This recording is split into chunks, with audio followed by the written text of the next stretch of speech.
ಮಾಲ್ಗತಿ sir ನೋಡಿ, ನಾನು ಆಗಲೇ ಹೇಳ್ತಾ ಇದ್ದೆ, ಸುಪ್ರೀಂ ಕೋರ್ಟ್ನ ತೀರ್ಪಿನ ಬಗ್ಗೆ ಉಲ್ಲೇಖ ಮಾಡ್ತಾ ಇದ್ದೆ. ಆರಂಭದಲ್ಲೇ ಹೈಕೋರ್ಟ್ನ ತೀರ್ಪಿನಲ್ಲಿ ಲೋಪ ಇದೆ ಅಂತ ಹೇಳ್ತಾರೆ. ಕಾನೂನಿನ ಮುಂದೆ ಎಲ್ಲರೂ ಸಮಾನರು ಅಂತ ಉಲ್ಲೇಖ ಆಗುತ್ತೆ. ಜೊತೆಗೆ ಈ ತೀರ್ಪನ್ನು ದೇಶದ ಹೈಕೋರ್ಟ್ಗಳಿಗೆ ಕಳಿಸಬೇಕು, ಇದು ಲ್ಯಾಂಡ್ ಮಾರ್ಕ್ ಜಡ್ಜ್ಮೆಂಟ್ ಅಂತ ಹೇಳ್ತಾರೆ. ಏನು ಹೇಳ್ತೀರಿ? ತೀರ್ಪನ್ನು ನಾನು ಸ್ವಾಗತ ಮಾಡ್ತೇನೆ. ಇದು ಎಲ್ಲರಿಗೂ ಒಂದು ಎಚ್ಚರಿಕೆ ಗಂಟೆ. ಮಾಡಿದ್ದನ್ನು ಮರ ಅಂತಾರಲ್ಲ, ಹಾಗೆ ಯಾರು ತಪ್ಪು ಮಾಡಿದ್ದಾರೆ ಅವರು ಅನುಭವಿಸಲೇಬೇಕು. ಇದು ಒಂದೇ ಅಲ್ಲ, ಅದ್ರ ಜೊತೆಗೆ ಇದು ಕೇಸಿಂದ ಮೋಟಿವ್ನು ಭಾಳ ಸ್ಟ್ರಾಂಗ್ ಇತ್ತು.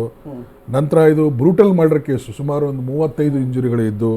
ನಂತರ ಕಿಡ್ನ್ಯಾಪ್ ಪ್ರೂವ್ ಆಗಿತ್ತು. ಕಿಡ್ನ್ಯಾಪ್ ಅಲ್ಲಿಂದ ಚಿತ್ರದುರ್ಗದಿಂದ ಬರುವಾಗ ಎಲ್ಲ CC ಕ್ಯಾಮ್ರಾ ಎಲ್ಲ ಸಾಕಷ್ಟು ಎವಿಡೆನ್ಸ್ಗಳಿದ್ದು. ಮತ್ತು FSL ರಿಪೋರ್ಟು, ಬೂಟ್ನಲ್ಲಿರುವಂಥ ಮಣ್ಣು, ಬಟ್ಟೆಯಲ್ಲಿರುವಂಥ ಬ್ಲಡ್ಡು, ಇವೆಲ್ಲ ಅಥೆಂಟಿಕ್ ಆಗಿ ಅವಂದೇ ಅಂತೇಳಿದು ಎಲ್ಲ ಗೊತ್ತಾಗಿತ್ತು. ನಂತರ ಸರ್ಕಮ್ಸ್ಟೆನ್ಸ್ ಎವಿಡೆನ್ಸು ಎಲ್ಲ, ಇವನ್ ಅವನು ಫೋಟೋಗಳನ್ನು ಕಳಿಸಿದ್ದು, ಫೋಟೋ ಎಲ್ಲ ಡಿಲೀಟ್ ಮಾಡಿದ್ದ, ಅದನ್ನು ಸರ್ವರ್ದಿಂದ ಮತ್ತೆ ವಾಪಸ್ ತೊಗೊಂಡ್ರು. ಸೊ ಅವೆಲ್ಲ ಫೋಟೋಗಳು, ಮೆಸೇಜು ಎಲ್ಲ ಪ್ರತಿಯೊಂದೂ ನೋಡಿಕೊಂಡು ಈ ಥರ ಬೇಲನ್ನು ಕ್ಯಾನ್ಸಲ್ ಮಾಡಿದ್ದಾರೆ. ಇದು ನಿಜವಾಗಿಯೂ ಇದು ಲ್ಯಾಂಡ್ ಮಾರ್ಕ್ ಜಜ್ಮೆಂಟೇ. ಯಾಕಂದರೆ ನಾಳೆ ಪ್ರತಿಯೊಂದು ಕೇಸ್ನಲ್ಲಿಯೂ ಇಂಥ ಕೇಸ್ನಲ್ಲಿ ಸುಪ್ರೀಂ ಕೋರ್ಟ್ ಈ ಥರ ಜಜ್ಮೆಂಟ್ ಕೊಟ್ಟಿತ್ತು ದರ್ಶನ್ ಕೇಸ್ದಲ್ಲಿ.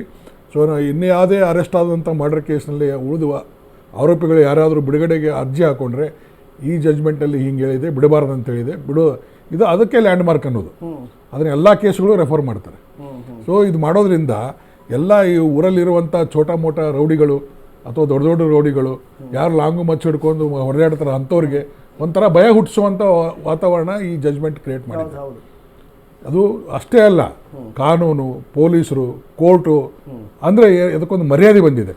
ಅದು ವಕೀಲರು ಎಲ್ಲದಕ್ಕೂ ಮರ್ಯಾದೆ ಬಂದಿದೆ. ಸೊ ಅದಕ್ಕೆ ಲ್ಯಾಂಡ್ ಮಾರ್ಕ್ ಅಂತ ಹೇಳೋದು. ಈ ಜಜ್ಮೆಂಟನ್ನು ಎಲ್ಲರೂ ಸ್ವಾಗತ ಮಾಡ್ತಾರೆ. ಇದು ಜಜ್ಮೆಂಟು ಈ ಒಂದು 10-15 ಇನ್ನೊಂದು ನೆಕ್ಸ್ಟ್ ಜಜ್ಮೆಂಟ್ ಬರೋವರೆಗೂ ಇದು ಪ್ರತಿಯೊಂದು ಮರ್ಡರ್ ಕೇಸ್ನಲ್ಲಿ ಚಲಾವಣೆಯಲ್ಲಿ ಇರ್ತದೆ. ಸಣ್ಣ ಕೋರ್ಟ್ಲಿಂದ ಹಿಡಿದು, ಸಣ್ಣದಂದರೆ ಸೆಷನ್ ಕೋರ್ಟ್ಲಿಂದ ಹಿಡಿದು ಸುಪ್ರೀಂ ಕೋರ್ಟ್ವರೆಗೂ ಈ ಜಜ್ಮೆಂಟನ್ನು ರೆಫರ್ ಮಾಡ್ತಾನೆ ಇರ್ತಾರೆ ಎಲ್ಲರೂ. ಸೊ ಪ್ರಾಸಿಕ್ಯೂಷನ್ ಪರವಾಗಿ ಭಾಳ ಒಳ್ಳೆ ರಿಪೋರ್ಟ್ ಕೊಟ್ಟಿದ್ದಾರೆ.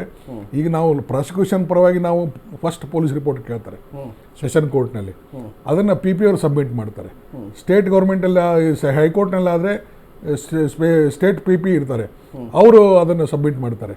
ಅಲ್ಲಿ ಸುಪ್ರೀಂ ಕೋರ್ಟ್ನಲ್ಲಿ ಅಡ್ವೊಕೇಟ್ ಜನರಲ್ ಇರ್ತಾರೆ, ಅವರು ಇದನ್ನು ನಮ್ಮ ಪೊಲೀಸ್ ರಿಪೋರ್ಟನ್ನೇ, ಅದು ಪೊಲೀಸ್ ರಿಪೋರ್ಟ್ನಲ್ಲಿ ಒಂದು 15-20 ಪಾಯಿಂಟ್ಗಳು ಹಾಕಿಕೊಟ್ಟಿರ್ತೀವಿ ನಾವು.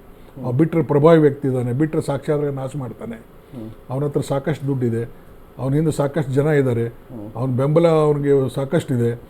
ಸೊ ಇವೆಲ್ಲ ಕಾರಣಗಳಿಂದ ಅವನು ಸಾಕ್ಷ್ಯ ಆಧಾರಗಳನ್ನು ಖಂಡಿತವಾಗಿ ನಾಶ ಮಾಡ್ತಾನೆ, ಬಿಡಬಾರ್ದಂತ ನಾವು ಅದ್ರ ಜೊತೆ ಮತ್ತೊಂದು 15 ಪಾಯಿಂಟ್ ಹಾಕಿ ಕೊಟ್ಟಿರೋದ್ರಿಂದ ಅದೇ ಮೇನ್ ಸಬ್ಮಿಟ್ ಮಾಡ್ತಾರೆ. ಮಾಡಿ ಅದನ್ನು ಆ ನಮ್ಮ ರಿಪೋರ್ಟ್ ಪ್ರಕಾರನೇ ಅದು ಬೇಲ್ ಕ್ಯಾನ್ಸಲ್ ಆಗಿದೆ. ಇದು ಒಳ್ಳೆಯ ಬೆಳವಣಿಗೆ. ಇದು ಎಲ್ಲರಿಗೂ ಒಂದು ಪಾಠ. ನಮ್ಮ ಎಲ್ಲರಿಗೂ ಒಂದು, ನಮಗೆ ನೈತಿಕತೆ ಹೆಚ್ಚಾಗಿದೆ, ಪೊಲೀಸರಿಗೆ ಕೆಲಸ ಮಾಡಿದ್ದಕ್ಕೂ ಒಂದು ಸಾರ್ಥಕತಪ ಅನ್ನೋ ಭಾವನೆ ಬಂದಿದೆ, ಕಾನೂನಿಗೆ ಬೆಲೆ ಬಂದಿದೆ, ಕೋರ್ಟಿಗೂ ಕಿಮ್ಮತ್ತು ಬಂದಿದೆ.